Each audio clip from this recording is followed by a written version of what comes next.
The meta change I absolutely 100% did not expect.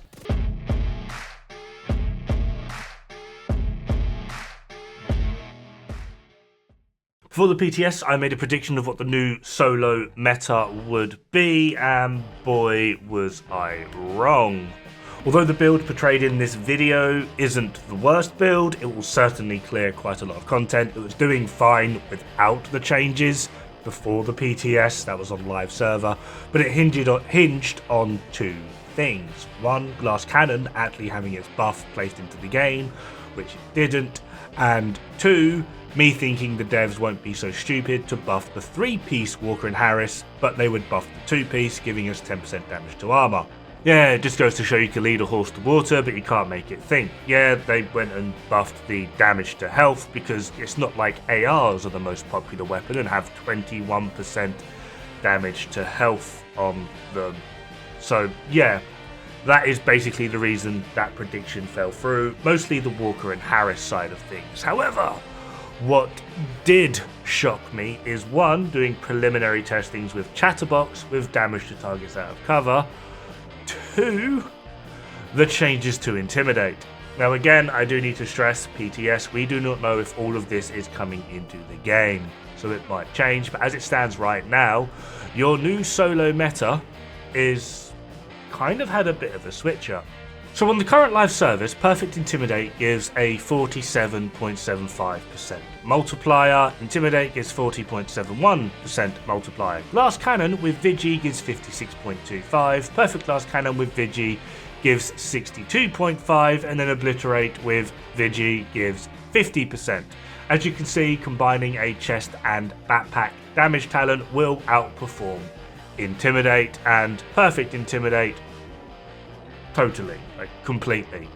However, with the changes to Intimidate in the PTS, yeah, although Perfect Vigi in general at the moment hasn't changed, so we don't know if that is actually getting buffed. It is on the list, so I'm just going with the values that we have because we haven't seen the new values. In terms of what is actually available in the game, Intimidate is kind of silly, and there's also one other thing I would like to show you, and that's just basically how quick it bloody well stacks. So here we're going to get the kill, there's Intimidate, and oh look at that, it's full. Problem solved. Like, it stacks really, really fast now. So it's obviously going to give us a absolute metric ton of damage. It's going to be available very damn quick at maximum stacks.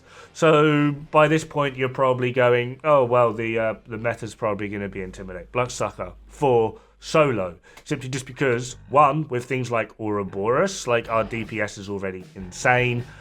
Two, we can just get all this extra bonus armor for free, as well as the overall performance of Intimidate now is basically outperforming a chest and backpack damage talent.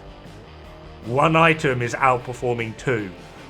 I personally do feel that this is a little bit overkill and needs to be tuned back a little bit. I like the increase in stacking, not too much that absolutely ridiculous amount of damage, simply just because in my opinion, if I'm running 2 damage talents, I should be out DPSing the guy running 1 damage talent.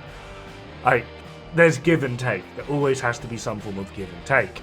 That being said, for the moment, it is absolutely obtuse in its performance. Next up, I made a build using 4-piece Hunter's Fury, 2-piece Sokolov, or as like 1 Sokolov, 1 Grupo. Result is the same, with Ouroboros, Chatterbox, then Chatterbox at half stacks, and Chatterbox with full stacks. These are the stats utilizing the PTS numbers on screen now. And their DPS is ridiculous. Obviously, Ouroboros is going to be doing the most pretty much all of the time.